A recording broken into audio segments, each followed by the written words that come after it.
बंदी छोड़ कबीर साहिब की जय। बंदी छोड़ गरीबदास जी महाराज की। स्वामी रामदेवानंद जी महाराज की जय। सर्व संतों की जय। सर्व भक्तों की, धर्मी पुरुषों की, श्री काशी धाम की, श्री चुड़ानी धाम की, श्री करौथा धाम की, साहिब ग्रीव नमो नमो सतपुरुष को नमस्कार गुरु की नहीं सुर नर मुनि जन साधुआ संतों सर्व सतगुरु साहेब संत सभा है दंडो तुम प्रणाम। आगे पीछे मध्य हुए तिनको जा कुर्बा निराकार निर्विषम काल जाल भंजनम निर्लोपम निज निर्गुणम अकल अनुदेशम सोहम सुरति समाप्तम सकल समाना निरत लय उदल हिरंबर अर्धमम बेपरवा है वार पार नहीं मैं गौतम ग्रीव जो सुमन से दोई गणनायक गलता ना करो अनुग्रह सोई पारस पद गणनायक देवन देवा चरण कमल लौलाऊं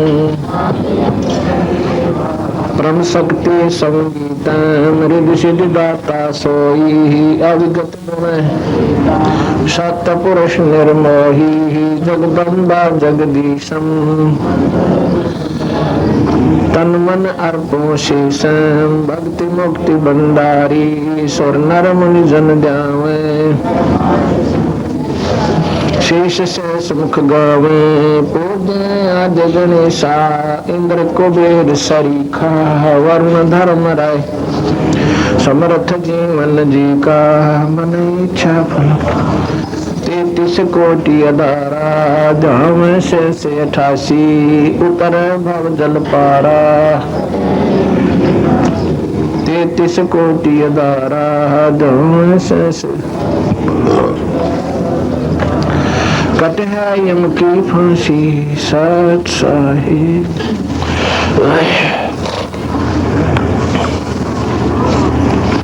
कर जोड़ों विनती करूं भरूं चरण पासी से गुरु राम देवानंद जी महाराज ने दिया नाम बख्शी से कोटि कोटि सजदा करूं कोटि कोटि पर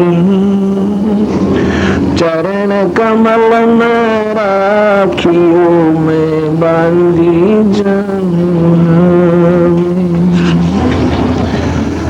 सात दीप नौखंड में गुरु से बड़ा न कोई करता करे न कर सके गुरु करे सोई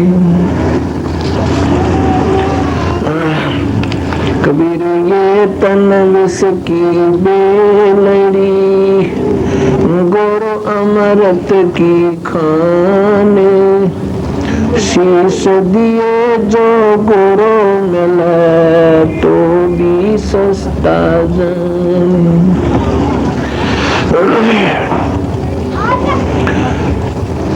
सतगुरु के उपदेश का लाया एक विचारे जो सतगुरु मिलते नहीं तो जाते नरक द्वारे नरक द्वार में दूत सब करते खिंचाताने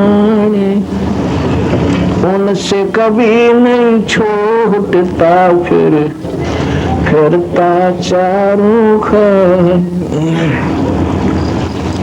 चार खानी में भ्रमता कदे न लगता पारे वो फेरा सब मिट गया मेरे सतगुरु के उपकार। सात समुद्र की मसी करूं, लेखनी करूं वनराय, धरती का कागज करूं, गुरु गुण लिखा न जाए।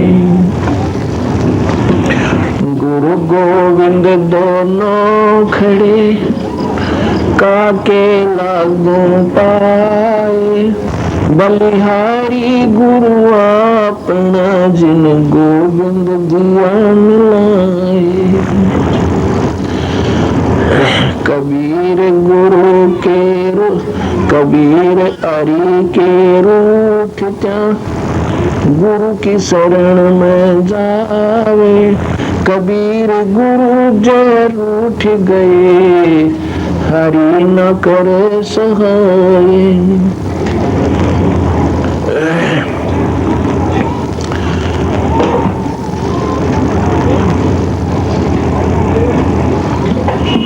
बंदी छोड़ भगवान कबीर साहब तथा उन्हीं के अवतार वही स्वरूप गरीबदास जी महाराज की प्रेरणा से, उन्हीं के आदेश से, उन्हीं के आधार पर आज ये 7 दिवसीय एक विशाल संत सम्मेलन प्रारंभ होने जा रहा है। हर संत ने, हर ग्रंथ ने इसी बात को प्रमाणित किया है कि मनुष्य शरीर परमात्मा इस जीव को इसीलिए देता है कि ईश्वर याद करे, अच्छे काम करे। क्योंकि जो भी आज प्राणी सुखी है या दुखी है, उसका आधार पिछले कर्म ही बताए जाते हैं। आज कोई दुखी है तो अपने आप कहा करता है कि मैंने ना जाने कौन से जीवन में, कौन से जन्म में, मनुष्य शरीर में कोई बुरे कर्म किए थे, जिसका आज मैं फल भोग रहा हूं। कोई सुखी प्राणी नजर आता है तो आम व्यक्ति कहता है कि भाई घने बढ़िया कर्म किए हुए इसने पिछले जन्मों में। इससे प्रमाणित होता है कि कोई भी प्राणी भाया भावे आज सुखी है चाहे वो दुखी है, अपने ही कर्म के आधार पर है। ये भी सोचना होगा कि वो कर्म उसने कब किए होंगे, जब कभी वो मनुष्य शरीर में होगा।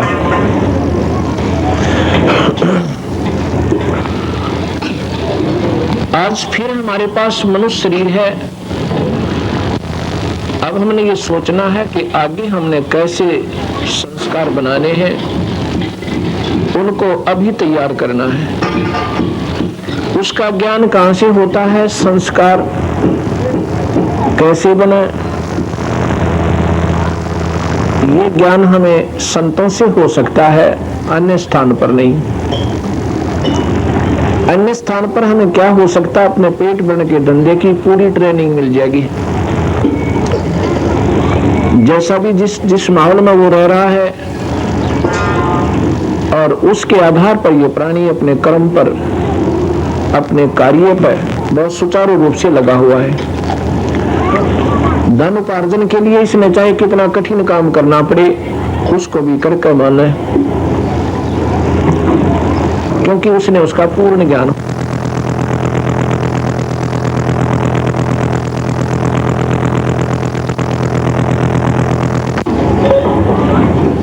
ये आवाज क्या आ रही है, काम बिगाड़ दी सारा है। देख फोन करके, ठीक है। तो कोई भी कार्य है उसका पूर्ण ज्ञान होने के बाद ये प्राणी निसंकोच भावते और पूरी दृढ़ता के साथ उस कार्य में विलीन हो जाता है। जैसे जमींदार को ज्ञान है कि अगर फसल तैयार करूंगा तो मेरा जीवन सफल होगा, मेरे बच्चे सुखी होंगे और पेट भरेगा, अगर ऐसा नहीं करूंगा तो मैं भूखा मर जाऊंगा। मेरे बच्चे भी दर के मोहताज हो जाएंगे, दुनिया के मुंह की तरफ देखेंगे, कोई भोजन भी नहीं मिलेगा। इन सब बातों को पूर्ण रूप से जानकर कितनी कठिन मेहनत करनी पड़ती है उसको। पहले खेत हल से बाहर जाते थे, सुबह से ले शाम तक। आज भी 60% व्यक्ति शारीरिक मेहनत से ही अपनी खेती करते हैं। प्रथम तो जमीन को तैयार करने के लिए, बीजने के योग बनाने के लिए कितना परिश्रम करना पड़ता है। उसके बाद जहां पर नहरों से सिंचाई होती है, उनके नंबर बने हुए होते हैं कि 1 घंटा, आध घंटा, जैसा भी उसकी जमीन के आधार पर है। और वो आ जाए मनमाने पानी का समय सिंचाई का जनवरी के महीने में, क्योंकि गेहूं विशेषकर उसी दिनों में होते हैं। और उसमें रात्रि के समय, जनवरी के महीने में रात्रि का नंबर भी आता है। शीत लहर चाला और अंधेरी रात्रि, उसमें ये प्राणी अपने मकान के अंदर भी रजाई लेकर और कोशिश करता है कि कंबल भी जोड़ दूं, इसके ऊपर डाल दूं कि कहीं सर्दी ना लग जाए। उसमें वो जमींदार एक कंबल लेकर चलता है घर से, और वो भी वहां जाकर उतार के रख देता जो पानी काटना उसे जब लगाता है अपनी फसल में। ऐसा क्यों कर रहा है इतनी सर्दी में और इतनी काली अंधेरी रात्रि में? वो क्यों पहुंच गया? क्योंकि वो पूर्ण ज्ञानी है। इसको ज्ञान योग युक्त कहते हैं। ये संतों की, विद्वानों की भाषा में इसे ज्ञान योग युक्त कहते हैं। यानी अपने मार्ग का, अपने धंधे का पूर्ण रूप से जानकार, अपने, इसलिए उसको ज्ञान योग युक्त कहते हैं, ज्ञान युक्त। तो उसने ना गर्मी अपना शरीर देखा, ना कांटे देखे, ना भयंकर प्राणी जो सर्प जैसे, वहां पर बहुत ज्यादा कीड़े होते हैं। उसने केवल अपना उद्देश्य देखा कि शरीर चला जा पर यो काम ना चूको। इसी प्रकार जब आपने इस भक्ति मार्ग का ज्ञान हो जाएगा, फिर आप चूक नहीं सकते, ना भजन छोड़ सकते, ना पुण्य छोड़ सकते, ना सेवा न चूक सकते। अभी आपको इतना ज्ञान हुआ नहीं है कि इतना आवश्यक काम है यो, इसके बिना जीव का कतई गुजारा नहीं है। जब आपको ये ज्ञान कराने के लिए, ये जानकारी देने के लिए सत्संग की और संतों की आवश्यकता पड़ती है। यहां से हमारा ये कहानी शुरू होती है, जीवन बदलता है। आज ये सम्मेलन जो शुरू हो रहा है, इसकी इम्पोर्टेंस, इसका महत्व सभी संतों ने और ग्रंथों ने बहुत ही जोर से कहा है। तुलसीदास जी कहते हैं कि सुत दारा और लक्ष्मी घर पापी कै भी हो, संत समागम हरि कथा तुलसी दुर्लभ दो।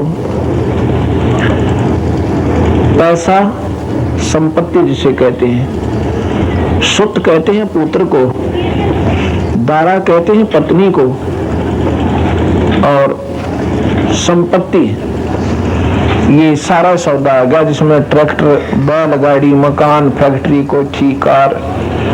ये तो कहते हैं उन प्राणियों के भी घर हो सकते हैं उनके पिछले कर्मों के आधार पर, जो कति भगवान याद नहीं करते और गोटी लाओ शराब की, सारा दिन देखे सिनेमा, तो के पारों ताश खेल, उनके घर में सारी सुविधाएं हो सकती हैं। लेकिन अगर ये दिन नहीं मिले उनको, क्योंकि ये बहुत दुर्लभ बताए हैं,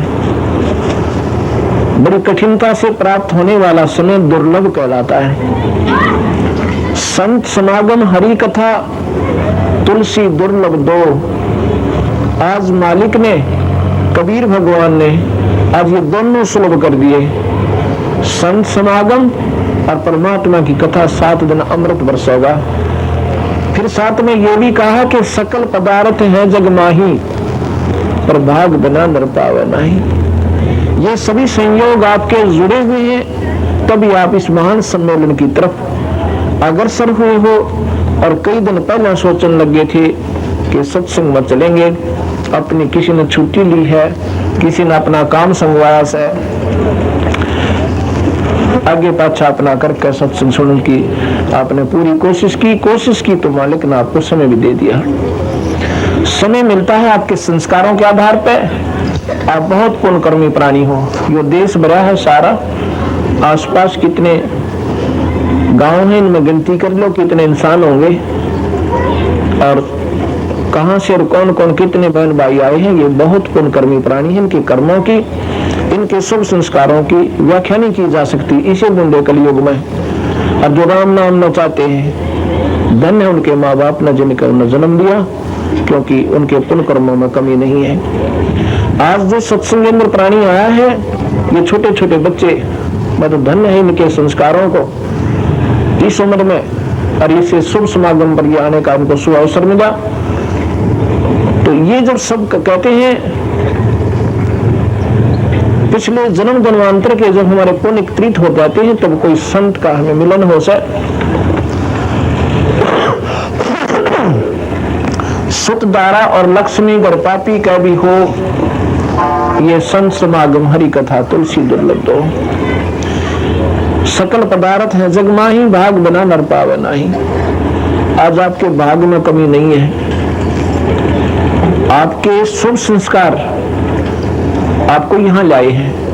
एक गंदा संस्कार, माड़ा कर्म, ओछा कर्म आपको मनमाना ऐसे स्थान पर ले जा, जानते हैं लड़ाई हो जा और मुक्का दोनों जेल में है। तो वो माड़ा कर्म आपने वहां ले गया और कोड कहानी बंद की। इसी प्रकार शुभ संस्कार आपने यहाँ ले आया और हो सके बात समझ माजा बेड़ा पार हो जा। ऐसे ये संस्कार अपना काम पूरा कर देते हैं। आगे आपने कोशिश नहीं की, आप उल्टे हटिए तो माड़े भाग से। लड़ाई में तो उल्टे कोई ना हटो, पर नाम लेने में जरूर हट जाओगे। तो यहाँ भी उल्टा नहीं हटना चाहिए। अब यहाँ मालिक लिया है तो आपने पूरा सोच विचार करा, सोचा बात ने, क्योंकि अगर ये 7 दिन का सत्संग वो भगवान आत्मा सुन लेगा तो वो चूक के को नहीं जावा, अपना कर्म जरूर बनाने की चेष्टा करेगा। फिर भी कोशिश नहीं बन रही है तो संस्कार तो अच्छे हैं, फिर भी मारे हैं। ये दोनों बात क्यों करे कि एक तरफ तो कह रहे हो आपके भाग बहुत अच्छे, फिर कहते हो मारे भाग हैं। हाँ, कंपेरेटिवली, तुलनात्मक अन्य जीवों से आप बहुत पुण्यकर्मी हो, जो संस्कार, जो सत्संग की तरफ देखते भी नहीं, और फिर जो यहाँ आए हैं, जो नाम ले गए और आप नहीं लेकर जा रहे हो, तो उनकी तुलना में फिर भी मारे भाग सांप के, क्योंकि शुभ संस्कारों ने आपको यहाँ लाकर छोड़ दिया। ये परमात्मा की रजा से सब मशीनरी चल रही है हमारे जीवन की, उसी के आधार पर वो अंदर प्रेरणा देता है और जीव को सुस्थान पर सुसंगत में अच्छे भक्त आत्माओं से मिलाता है और फिर उसका बेड़ा पार हो जाता है। ये नहीं है कि जैसे सत्संग के अंदर कोई भी प्राणी आ जा, चाहे कितना मलिन हो, चाहे वो डाके मारा है, चाहे चोरी करता है, चाहे रिश्वत ले लेकर लूटन नागरास है, और भी बहुत से ऐसे मंदे कर्म है जो वो कर रहा है, क्योंकि हम ऐसे समाज में रहते हैं, ऐसे लोक में रहते हैं कि ना जाने कितनी पुण्यात्मा के गंदा कर्म कर बैठे, माड़ी संगत में पड़कर दारू पीने लग जा, बीड़ी भी घर कर जा, और भी अन्य व्यसन भी कर सकता है। लेकिन सत्संग आने के बाद जो पुण्यकर्मी प्राणी होते हैं वो तुरंत सुलझ जाते हैं। सत्संग में पुण्यकर्मी प्राणी ही आते हैं, ये शुरू में मैंने कहा, और उनमें कुछ कंपेरेटिवली यानी तुलनात्मक 19-21 फिर भी रह जाते हैं। तो जो अच्छे संस्कारी हैं वो जल्दी सुलझ जाते हैं, जैसे इन बच्चों का मैंने उदाहरण दिया कि छोटे छोटे बच्चे आज बालिक के शरणों में आए हैं, इनके पिछले जन्म जन्मांतर की या पढ़ाई अधूरी रह रही है। ना जाने कई युगों से ये लगे हुए हैं और आज इतनी छोटी सी आयु में, और विशेषकर जो जवान बच्चे हैं 18, 19, 20, 30, 25, इस उम्र में तो राम नाम कति नहीं सवाया कर, और फिर भी इनको अच्छा लग रहा है तो पुण्य कर्मों की गिठड़ी बांध रखी से इन्हें कति पूरा ढेर मार रखा है। पिछले जन्म जन्मों के इनके पुण्य कर्म बहुत ज्यादा है, क्योंकि डॉक्टर को बीमारी का कारण भी बेरा हो से और समाधान का भी ज्ञान हो से, और उसमें कितनी इंप्रूवमेंट है उसको ज्ञान जरूर हो सा, मरीज चाहे कुछ भी कहे।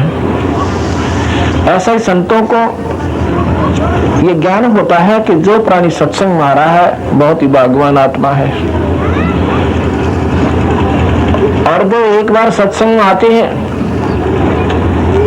चाहे वो कितने माड़े कर्म करते दुनिया की दृष्टि में, जैसे एक रत्नाकर नाम के डाकू हो गए थे, वो भी सतयुग में है, लास्ट ऑफ द सतयुग है। तो उसमें क्या होता है कि एक का सत्संग सुना था, उसी दिन दुष्कर्म त्याग कर महर्षि बन गए, क्योंकि पुण्य आत्मा थी, कुसंगत में फंस गए और बुराई स्वीकार कर चुके थे। एक के दिन में इतना अंधेरा हट गया, नो परमात्मा बिना कुछ दिखाई नहीं दिया। ऐसे ही जो हंस आत्मा सत्संग में आ जाते हैं और एक का दो सत्संग सुनकर और अपने विकार त्याग का नाम लेने की चेष्टा करते हैं, वो पिछले जन्मों के तगड़े खिलाड़ी से पलेर है मालिक के नाम के।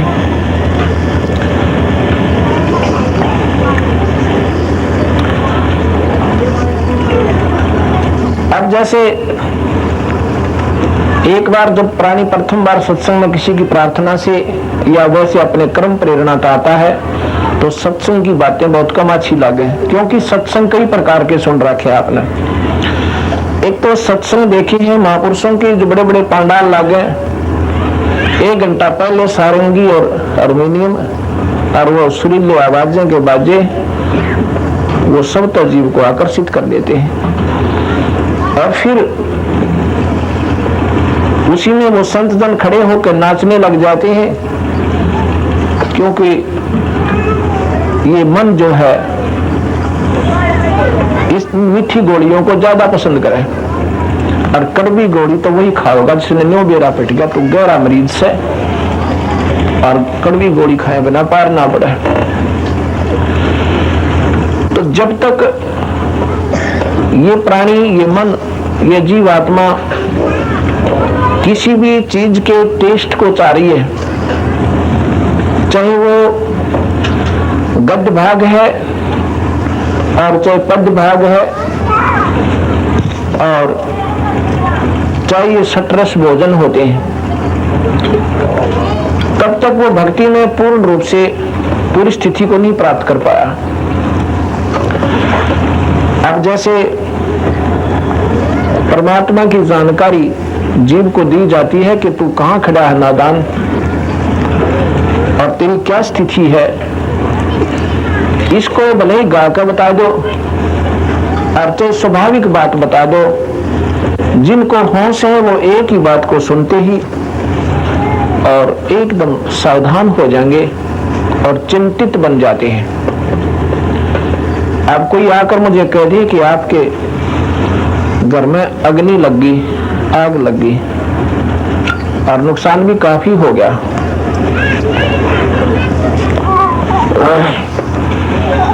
तो इसको गाने बजाने की आवश्यकता नहीं पड़ेगी मेरे ख्याल से। अगर मैं कहूं कि क्या कहा, अच्छी तरह बता, मैंने सुना कोई ना, सुनना कोई और चीज है पर अच्छा नहीं लगा, फिर वो गाया उसको, तो मेरे ख्याल में दोनों बॉडी बूझ, वो सुनने वाला भी सो दिन कोई ना, और गावड़िया भी इसी बुंदी चीज गा के बताया करें। स्वाभाविक संकेत कर दिया कि आपके चोरी हो चुकी है, इतना कहती अगर वो शराब नहीं पी रहा, नशा नहीं है, तुरंत धड़धड़ी बंद जाएगी और उठकर चलने की कोशिश करेगा, अपने घर पहुंच जाएगा। अगर वो कहता है क्या हो गया, चोरी होगी, अच्छा हमारे चोरी हो गई, अच्छा ठीक है, अच्छा नहीं लगा, फिर गा बजा के सुना, वो गाना गा के सुना हो तुम्हारा चोरी हो गई, और तब उसको असर होगा तो उसका मतलब वो नशे में है, वो होश में को ना। ये तो जरा सा सुनते ही कलेजा कांप जाएगा जीव का, वो जो बिना दारू पिए होगा जो शराब के नशे में नहीं है। ऐसे ही जो प्राणी अपने होश में सत्संग में आता है, उस पे पाप कर्मों का दबाव कम है और माया का नशा कम है या पद पोस्ट का नशा कम है। एक का दो सत्संग सुनकर, एक का दो वचन उसको इतने गहराई में पहुंच जाएंगे कि नींद आनी बंद हो जाएगी जब तक नाम ना दे देगा। अब सत्संग में बताया जाता है कि परमात्मा के नाम बिना ये प्राणी 84 लाख जोनियों में जाएगा। 84 लाख जोनियां, एक ही जोनी जैसे कुत्ते की, गधे की, सुअर की, अन्य प्राणी कोई भी देख लो उनको कितना कष्ट होता है। और मनुष्य जीवन में भी मुझे तो कोई सुखी नजर आया नहीं, इसमें भी कोई जीव सुखी नहीं, पर कंपैरेटिवली तुलनात्मक बनता है अन्य जो 84 लाख दुनिया में, तो ये भी 84 लाख दुनिया की ही एक आंकड़ा है और इसको भी उन्हीं में गिना जाता है, पर ये उनसे अच्छी है, पर इसमें भी सुख नहीं है। अगर कोई इसमें सुख मान रहा है तो मैं तो उसको कति नशे में मानूंगा कि यहाँ जीव ने कोई सुखी नहीं। चाहे आज राष्ट्रपति बना है, ठीक है, अपने कर्म आधार पर उसको मालिक ने जो दिया है दे दिया, लेकिन कल ना बुरा क्यों बिजली पड़ जा, एक सेकंड में क्यों कहानी घट जा घर में, और फिर नो का नो बात बिगड़ जा। 21 ब्रह्मांड में जिन्होंने शरीर धारण किया हुआ है, जैसे देव लोग नूर के शरीर में होते हैं और यहाँ हमें 5 तत्व का शरीर मिला हुआ है। कबीर भगवान कहते हैं कि हमने तो कोई सुखी आज तक देखा को नहीं भाई। कबीर साहब कहते हैं झूठे सुख को सुख कहे यो मान रहा मनमोद, ये सकल चबीना काल का कुछ मुंह में कुछ गोद। इस झूठे सुख को जिस अंधेरे में काल भगवान ने हमें रखा हुआ है, ये कंप्लीट धोखा है। कति सारा का सारा हमारे साथ इसने धोखा किया हुआ है। आज हमें प्रसन्न कर रखा है कि ये तेरी संपत्ति, ये तेरी संतान है, ये तेरा मकान, तेरा महल है, और कुछ दिनों के बाद तुरंत खत्म करके और गदा बना कर छोड़ देगा। अब उस मकान की छाया में बैठने में भी तरसेगा वो प्राणी जो पहले अपना मान रहा था। तो ये मेरा सत्संग है। सत्संग संतों के इस ज्ञान रूपी चिराग तो दूर किया जाता है, पुण्यात्माओं का तुरंत हट जाएगा। और धीरे धीरे, क्योंकि सत्संग में चाहे कोई भी प्राणी आ जा, जैसा मैंने प्रथम बार बताया, चाहे डाकू आए, चाहे कोई चोरी आए, जेब कतरा आ जा, आवा जरूर सत्संग सुने। मैं बड़ा कौन सी खटक कब लाग जाया करे और जीव बदल जाता है। तो इसलिए जैसे तुलसीदास जी कहते हैं कि तुलसी पिछले पाप तय अरि चर्चा ना भावे, और जैसे जबर के बेग तब भूख विदा हो जाए। पाप कर्मी प्राणी जिनके पाप कर्मों का दबाव ज्यादा हो और उनके दबाववश, उसके प्रभाव से उसको ये राम नाम की ये भोजन ये बिल्कुल अच्छा नहीं लगता, उसको भूख नहीं लगती। जैसे बीमार आदमी बुखार हो जाए, उसको सेब देंगे काट कर और नमक लगा कर अच्छा छील छाल कर, वो मुंह को नहीं लगा सकता, कहता मुझे नहीं अच्छी लगती, रख दो। ज्यादा से ज्यादा एक ग्लास खा लेगा फिर रख देगा। ऐसी रोटी खाने की चेष्टा करेगा, वो नहीं खा सकता है। इसका कारण क्या है कि रोटी कड़वी नहीं थी, कड़वा उसके शरीर की व्यवस्था उस बुखार ने कर बेकार दी। जिसे मीठी चीज भी उसे कड़वी लग रही है, ऐसे ही पाप कर्मों के दबाव के परिणाम स्वरूप ये राम नाम की मनुखा दाख या राम नाम की रोटी इस प्राणी को कड़वी होगी। अब ये सत्संग सुनने से ये जो कड़वी बात क्योंकि ये जो वचन होते हैं ना संतों के, एक बार थोड़े से कड़वे लगते हैं कि यहाँ तेरा ना बेटा है, ना तेरी बेटी, ना तेरी संतान, ना संपत्ति, ये शरीर भी तेरा है नहीं। हम इतने लीन हो रहे से उस संस्कारी अपने संबंधियों से कि यह बात जस्ती को ना कि मेरे को ना, क्योंकि अभी हम नशे में हैं, हमारे दबाव है उस काल का। ये धीरे धीरे इतना निर्मल हो जाएगा प्राणी, ये भी नहीं है कि फिर हम इनसे नफरत करेंगे बच्चों से या संपत्ति से, कतई नहीं। कबीर साहब कहते हैं कि काया तेरी है नहीं, मेरा माया कहां से हो, जब ये शरीर ही आपका को नहीं तो ये बाकी चीज तेरी क्यों हो जाएंगी, कैसे हो सकती है। चरण कमल में ध्यान रख, इन दोनों को खो। अब खोने का तात्पर्य कैसे है, ये बच्चे जो हैं ये मालिक के हैं, ये संपत्ति उसी की है। पूंजी साहूकार की ये बंजारा संसार, यहाँ के जितने किले हैं, इन किला के ऊपर अरबों खरबों व्यक्ति कब्जा कर कर मर लिए, ये नौकेनों से, और वो सभी चले गए, या कोई किसी का नहीं। इन पर कितने लड़ मर लिए या अपना जीवन गुजारा करके मर गए, ये नौकेनों से। हम बंजारे थे, और बंजारा उसने अपनी मान ले जरा 2 दिन डट गया, उसके साथ बॉडी बूझ कर उसका फिर वो मूल काम खत्म हो जाता है। तो यहाँ सतगुरु महाराज कहते हैं कि ये काया तेरी है नहीं तो माया कितने हो, चरण कमल में ध्यान रख भाई, इन दोनों ने खो, ये क्यों कर खोई जाएंगी। ऐसे कहन मात्रता और सुनन मात्रता इन पर कोई असर नहीं होना। इनकी विधि है कि एक तो नाम शुरू कर दे जपना मालिक का, और जितनी सेवा बने सेवा करें। धीरे धीरे आपके अंदर एक इतनी दृढ़ता आएगी, ये ममता और मोह या कोई कष्ट संकट आएगा, आत्मा पर ज्यादा दबाव नहीं देगा। अब जैसे कंबल ले लिया, सर्दी आती है तो इतना दबाव नहीं देगी, बहुत फर्क पड़ेगा।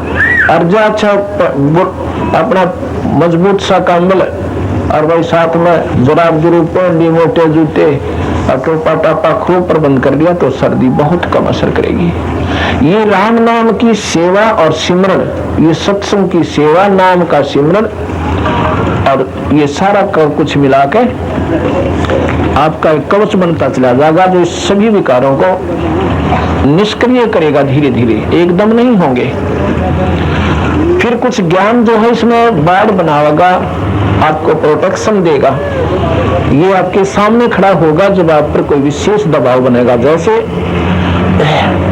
पहले अभी नौकरानियां रखते हैं घरों में बच्चों को उनके देखभाल के लिए, क्योंकि कई स्थानों पर ऐसा है कि बच्चे दोनों माता पिता जो हम बच्चों के नौकरी करते हैं उनके लिए नौकरानियां रख लेते हैं। जब मैं सर्विस करता था हमारे ऑफिस के सामने से, क्योंकि बांध लेने के बाद ये बात याद आई ना बना तो कोई कितना घूमे जाओ, कोई दिक्कत नहीं थी। वो माई जो है वो बहन अपने मालिक की उस लड़की को, वो ज्यादा से ज्यादा 7 या 8 वर्ष की होगी, उसको स्कूल छोड़ने जाती थी। वहां से उनकी कोठी से स्कूल उनका ज्यादा से ज्यादा वो 7-8 किले 10 किलो पर होगा, यानी आधा किलोमीटर भी नहीं था। तो वहां रिक्शा लगाना भी संभव नहीं था और कोई सवारी के लिए भी नहीं। तो उसको कहा गया था कि आप इस बच्चे को वहां छोड़ के आना और छुट्टी होने के बाद इसको लेके आना। गर्मियों के दिनों में एक छोटा सा छाता ले रखा था उनकी नौकरानी ने, स्वयं धूप में चलती थी और उस लड़की पर छाता करके चलती थी, और उसको बिल्कुल उसको कपड़े धोए धाए बढ़िया अच्छा खाना, क्योंकि वो तो सामने आते थे, आए पास रोटी खवाना, फिर सवाना नवाना, सारा काम हुआ करा करती। उसमें प्यार भी करती थी, लाड भी करती थी, लेकिन वो प्यार भी करती थी पर अपना मानकर नहीं करती। उसकी हरदम ये जची नहीं था कि ये तेरा है। जिस दिन उसको निकाल दिया गया, ठीक है 2 दिन याद जरूर आई होगा बच्ची, पर विशेष नहीं। जब हम इस ईश्वर के बच्चे मान कर, उस मालिक का हुक्म समझ कर कि इसने हमारी ड्यूटी दे रखी है इन बच्चों की परवरिश करना, इनको नवाना धोना, समय पर सारी आवश्यक चीजें देना, तो हम इतनी सेवा करेंगे जैसे वह अपने तन की परवाह ना करके तो भी मालिक के बच्चे की सेवा कर रही थी। स्वयं धूप में चल रही थी, बच्चे को छाते के नीचे रख रही थी। ऐसे फिर ये मन में भावना ये बनेगी बहुत देर तक, पर बनेगी जरूर आपकी। कुछ ज्ञान सहारा देगा, कुछ नाम आसरा देगा, और फिर सेवा आपकी आपको आपके हृदय न डांटेगी। ये जो कुबाड़ बढ़ जाते हैं अंदर आके बेचैनी कर देते हैं, या नहीं होया करेगी। तो इस प्रकार ये तरीका, ये ज्ञान सत्संग से प्राप्त होता है। तो हमने ये जो भी यहाँ पर है अपने ना मानकर सतगुरु के, उसी की दी हुई पूंजी का आधार मानकर कि उसने इन बच्चों के लिए हमें इतनी पूंजी दे रखी है, इसमें हमने इनका ऐसे गुजारा करना है। इसे ज्यादा भी नहीं मिलेगा क्योंकि उसने हमें बांट रखा है, लेकिन अपने मूल कामना नहीं भूला है, परमात्मा ने याद अवश्य रखा है। परमात्मा को याद करने की विधि बताते हैं कि सबसे पहले हमारे गुरु होना चाहिए। ये शास्त्र अनुकूल साधना जो हम 5-7 दिन में आपको बताएंगे, ये शास्त्र के अनुकूल साधना जो प्राणी करता है वही सफल होता है। इसमें सबसे पहला नियम है कि गुरु बनावे। और गुरु ये नहीं कि कोई 4 बात सीख रहा और बढ़िया बात बता दे, अच्छी लतीफेदार कहानी सुना दे और उसी पर आकर्षित होकर आप लोग उससे नाम लेकर ये निश्चिंत हो जाओ कि मैंने गुरु भी बना रखा है। क्योंकि सभी शास्त्र कहते हैं, सत्संग में यही प्रमाण दिया जाता है गुरु होना आवश्यक है, लेकिन नहीं, पूरे गुरु का, पूरे गुरु बिना जीव का कच्चा काम रहेगा। ऐसे ही किसी भी संत के, किसी जो पूरे पहुंचे हुए संत हैं, वैसे तो संत सभी हैं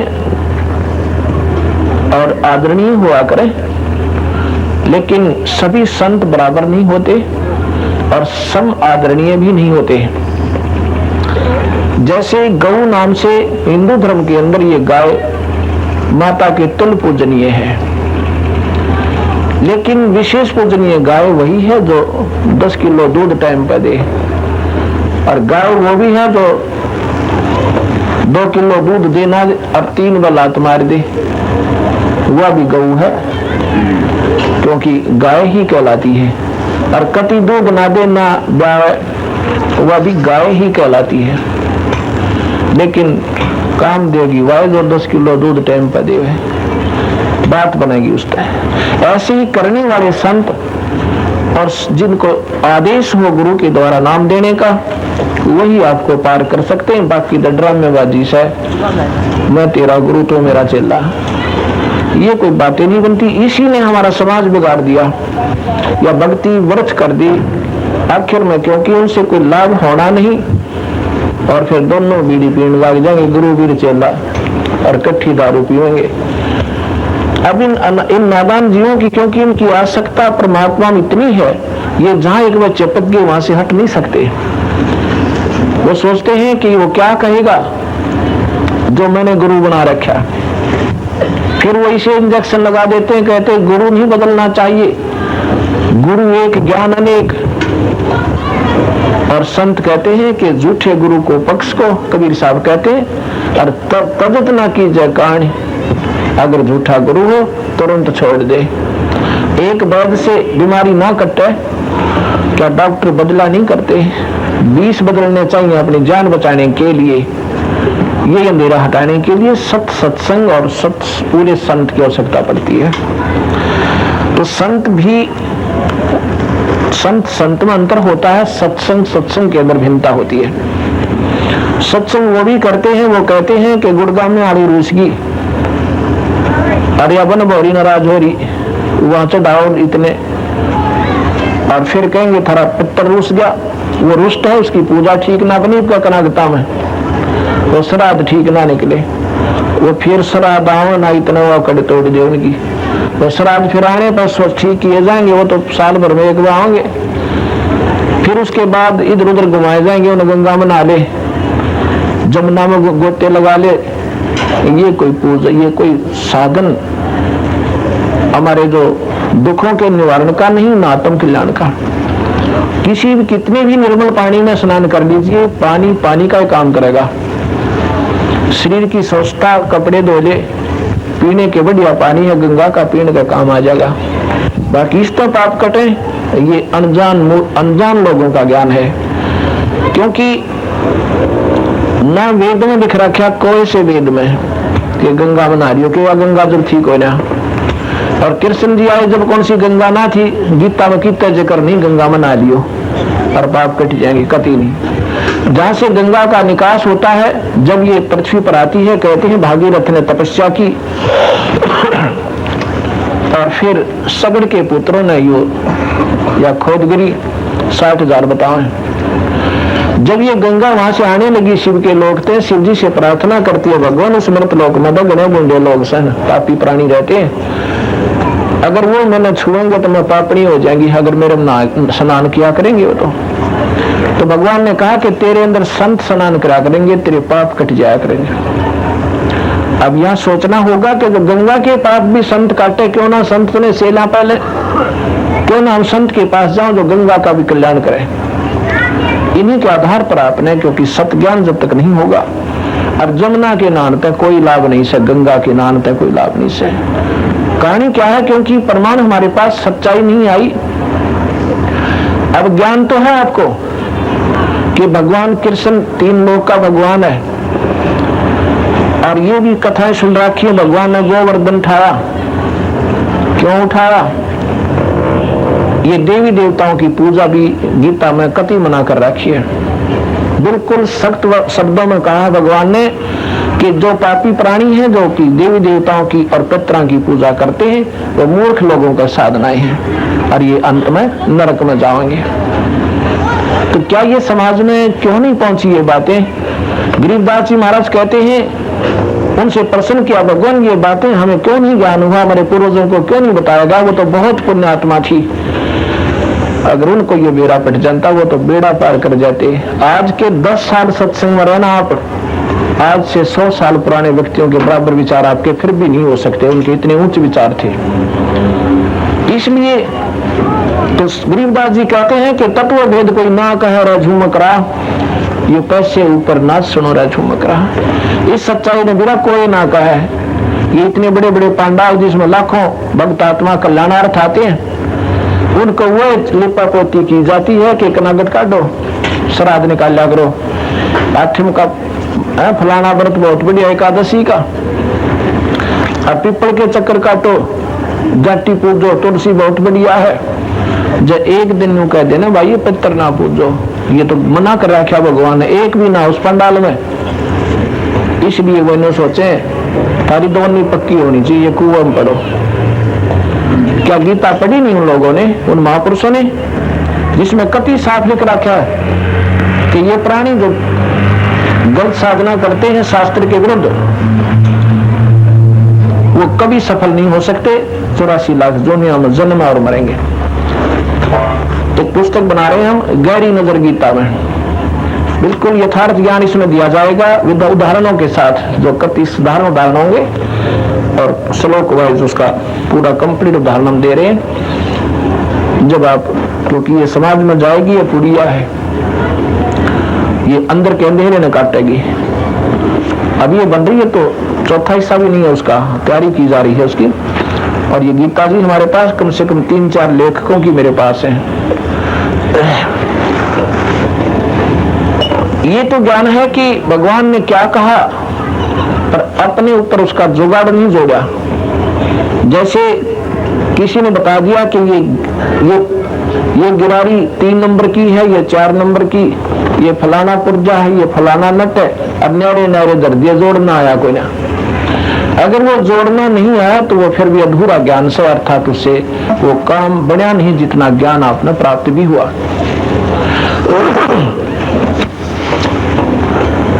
भगवान कृष्ण 3 लोक के अधीश्वर हैं, 3 लोक के अंदर के मालिक हैं।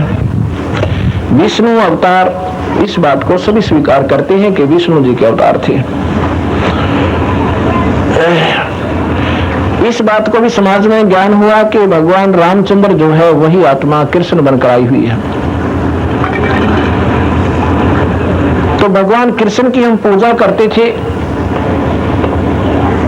यानी बिल्कुल आधारित कृष्ण जी पर ही थे हम पहले, सारा ही हिंदू समाज। लेकिन अब पता चला कि जिसका हमने आसरा ले रखा था वो स्वयं सुखी नहीं थे। भगवान कृष्ण के अगर जीवन में और ध्यान पूर्वक हम देखें, परमात्मा कभी सुखी नहीं रहे अपने सारे जीवन में। जेल में जन्म हुआ, फिर मामा ने मारवाने के लिए नागरा के हथकंडे अपनाए, और फिर अंत में कभी जरासिंह लड़ने आ रहा है और कभी शिशुपाल, कभी कोए, आखिर में काल्यवन जो है 18 करोड़ सेना लेकर मथुरा पर आ गया। कंस के मरने के तुरंत बाद मथुरा की बागडोर भगवान कृष्ण के हाथ में थी और अपने नाना का राज उसने संभाल लिया था। उसके कुछ ही दिनों के बाद काल्यवन ने मौका देखा कि छोटा सा बालक है और ये सारा राज हड़प लूं या उन्हें लूट लाट लाऊं। 18 करोड़ सेना लेकर और भगवान कृष्ण मथुरा के ऊपर काल्यवन ने आक्रमण कर दिया। अब इतने में नारद कृष्ण जी ने विचार किया कि हम लड़ने में समर्थ नहीं है, हमारी सेना इतनी नहीं है। नारद जी आते हैं, वो कहते हैं भगवान यहाँ एक कंदरा है, एक गुफा है, उस गुफा के अंदर एक मुचकंद नाम का एक ऐसा सिद्ध पुरुष रहता है, वो राजा है फलाने देश का, वो 6 महीने लड़ता है, 6 महीने विश्राम करता है। उसने अपनी भक्ति करके ये शक्ति प्राप्त की है कि मैं अगर सोते हुए न कोई जगा देगा, उसकी आंखों से ऐसी लपट निकलेंगी जैसे अग्नि तीर निकला करें और सामने वाला खत्म हो जाएगा। आप लड़ नहीं सकते इनके साथ, आप कोशिश कीजिए वहां जाकर मुचकुंद के ऊपर अपना कपड़ा डाल दीजिए और ये मुचकुंद समझ के काल्यवन उसको पकड़ेगा, ये मर जाएगा और आपका कोई बचने का तरीका नहीं है। भगवान ने जाकर के काल्यवन को ललकारा, क्योंकि पहले राजा से युद्ध करते थे। काल्यवन अपने रथ से नीचे कूदा लड़ने के लिए गदा लेकर या तीर लेकर, तो कृष्ण जी जो है भाग लेते हैं युद्ध छोड़ के। उस दिन के बाद उन्हें रण छोड़ कहने लगे।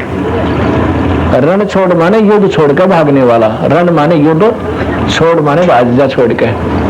रण छोड़ और महिमात्मक नाम उनका बना दिया। अनजान लोगों ने वो कहेंगे बोलो रण छोड़ भगवान की जय, युद्ध छोड़ कर भाग गया वो भगवान। मतलब उसकी मैंने न्यू नहीं बोला, ये बेइज्जती करें थे, इज्जत करें थे अपने भगवान की। रण छोड़ भगवान की जय, यानी जो युद्ध मत बाज जा। अब यहाँ उनमें कुछ संत, वो संत भी थे, भगवान थे। भगवान और संत एक ही होते हैं, क्योंकि हमारे विचार अभी बहुत दूर हैं। हम संत को कुछ और मानते हैं, परमात्मा की परिभाषा हमने न्यारी सुन रखी है। अब ये 7 दिन जो सुनोगे, ये सारा आपका जो अनजान सोच थी हट जाएगी, सच्चाई के बिल्कुल सामने आपके आ जाएगी और स्वीकार्य होगी, क्योंकि ये आधारित प्रमाण शास्त्रों के ऊपर। ये मेरे पास गिठड़ी बंदी धरी है शास्त्रों की। कोई ना सोचियो कि मैं इनमें पढ़ कर ज्ञान हुआ, सना हमने अपने कबीर भगवान की वाणी से ज्ञान हुआ। ये तो अंधे वाली लालटेन है। एक अंधा अंधेरे में लालटेन ले जाओ था, बच्चे आए थे, मैं बोला हटिए भाई, मैंने दिखता ना कदे टक्कर मार दो। वो बच्चे उसके चौगरदे खड़े हो गए कि फिर बाबा तू लालटेन क्यों ले रहा था, दिखता कोई ना, अब तुम आँखें आने की खातिर कदे मेरा ढूंढना मार दो। ये जो लालटेन दरी है, किसी का नो शक हो ना महाराज जी गलत बता रहे हैं, मेरा गिरना खसियो वाला लालटेन देख लियो, ये थारे शास्त्र आपके सामने रखे, ये अंध वाली लालटेन हमारे द्वारा ये तो। बाकी हमने जो अपना मार्गदर्शन वो सही है और बिल्कुल सुचारू है, ये गलत नहीं होता है। क्योंकि इतने बड़े माइक लगा कर उके मारना कोई बालका खेल नहीं है, कोई गलत प्रचार करना संभव नहीं होता। और हम सभी वो प्रचार कर रहे हैं जो कि सच्चा है और समाज को कड़वा है। एक बार कड़वा लगेगा पर ठीक हो जाएगा, मीठा लगेगा फिर थोड़े दिन में। क्या होता है कि काल्यावन के आगे भगवान कृष्ण भाग रहा है और उस गुफा में प्रवेश कर जाता है। काल्यावन ने सोचा ले बच्चों भी कित जाएगा, ये फंस गया सही। अब काल्यावन अपनी मस्ती से चल रहा है कि गुफा तो आगे रास्ता होता ही नहीं। इतने में भगवान ने क्या अपना एक ऐसा कपड़ा गेल रखा करते पहला चादर या साफा रूप में, उसकी अपना कपड़ा पार करके उसकी पहचान थी काल्यावन ने कि सा कपड़ा इसने ले रखा, उस मुचकंद के ऊपर डाल दिया जो सोया पड़ा था। राजा वो राजा था लेकिन सिद्धि युक्त था, वरदान प्राप्त था उसको। उसके ऊपर कपड़ा डाल दिया। मुचकंद ने काल्यावन ने देखा कि कृष्ण तो ये सो गया या लुक के, अभी करता है इसको ठीक। उसकी पकड़ कर टांग कृष्ण समझ गया मुचकंद की और नो घुमा दिया। ये मुचकंद को जो है दर्द हुआ, वो उसकी नींद टूटी, आंखें सामने खुली तो वो काल्यावन जो है खत्म हो गया। उसकी आंखों से ऐसा तेज निकला तीरों की तरह, वो छान दिया, खत्म हो गया। भगवान कृष्ण ने देखा कि अब मर चुका है और वो मुचकंद फिर खराटे वरने लग गया, सो गया। उसको तो सोना ही था 6 महीने। अब पकड़ कर उस काल्यावन की टांग उमरा हुआ था तो और घसीट कर उनकी सेना का आगे पटक दिया भगवान ने। राजा मर जा तो सेना हथियार डाल देती थी, लड़ती नहीं थी। सेना उस काल्यावन के सामने लेकर अपने झंडे झुका कर चली गई। रातों रात उन कहेगी कि कल नया राजा नियुक्त करके आएंगे, तुझे फिर देखेंगे। अब कृष्ण जी ने विश्वकर्मा से कहा कि विश्वकर्मा ऐसा स्थान ढूंढ जहां पर हम सुरक्षित रह सके इन बांदरों पे। उसने कहा जी ऐसे ऐसे एक स्थान है, वहां पर एक टापू है बहुत लंबा चौड़ा समुद्र के बीच में, एक ही रास्ता उसमें जाने का। वहां पर एक द्वारिका बना देते हैं। द्वारिका ये संस्कृत का शब्द है, एक द्वार की नगरी, द्वार इका माने एक, द्वार माने गेट। उसका 2-3 किलोमीटर का एक ही रास्ता था, बाकी सब चारों तरफ समुद्र से घिरा हुआ था। तो भगवान कृष्ण ने आदेश दे दिया कि तू चल इतने तैयारी करे और मैं सब ने लेकर टांडा ला दिखाऊं सो। तो सभी अहीरों को यादों को लेकर और भगवान कृष्ण वहां पहुंच गए। तो वहां सारी सेना एक द्वार पर रख दी, फिर अपना सुरक्षित है, क्योंकि एक कोण में छेड़ा भी कोई ना जा लड़ने के लिए जाते। 1 महीना जान में लग गया, 1 महीना आने में, इतना उनका वो खाना खत्म हो ले। तो कुछ तो बचाव यूं बना, फिर भी कोई कोशिश की तो वहां मालिक ने अपनी सेना रख दी। अब क्या होता है, मैं क्या बताना चाहूं था आपको, गंगा और जमुना में नहाने तक कति लाभ नहीं से, लेकिन ये प्रमाण जो सामने आ जाएंगे दिल बिठ जाएगा ना, तो आप कल ही मान जाओगे। बताइए अच्छा महाराज जी, भाई गंगा और जमुना तो हिंदू धर्म की प्रमुख यानी तीर्थ स्थल है। देखो कोई भी चीज है आदरणीय, वैसे तो जल हमारा जीवन है। अब यहाँ जो पानी ना हो तो गंगा के चाहता है, सारे भूखे मरे प्यासे मरे। ये कुएं का पानी भी गंगा जल से कम नहीं है, क्योंकि हमने पीने को यही काम दे रहा है। हमारे लिए यही जल गंगा जल समझ लो। जल ने जल का कायम करना है, रोटियां की भी नहीं साथ देगा वो गंगा जल। कोई ने सोचा भी खाना ना खावा पानी पानी तो काम चलता तो भी मान ले नहीं, लेकिन वहां उसके नहाने से उसमें धोने से मुक्ति नहीं है। स्वच्छ जल है, नॉर्मल पानी है। ये एक प्रमाण भी देता है कि गंगा जल खराब नहीं होता, क्योंकि ये उस लोक से आया है जहां पर वस्तुएं खराब नहीं होती, वहां दूधों की नदी बहती है। ये प्रमाण करता है कि स्वर्ग से ये गंगा आई है, और ये गंगा जब इतनी यहाँ पर है कि इसका पानी खराब नहीं होता किसी भी वातावरण में, तो इससे सिद्ध होता है कि वहां दूध भी खराब नहीं होता होगा उस स्थान पर।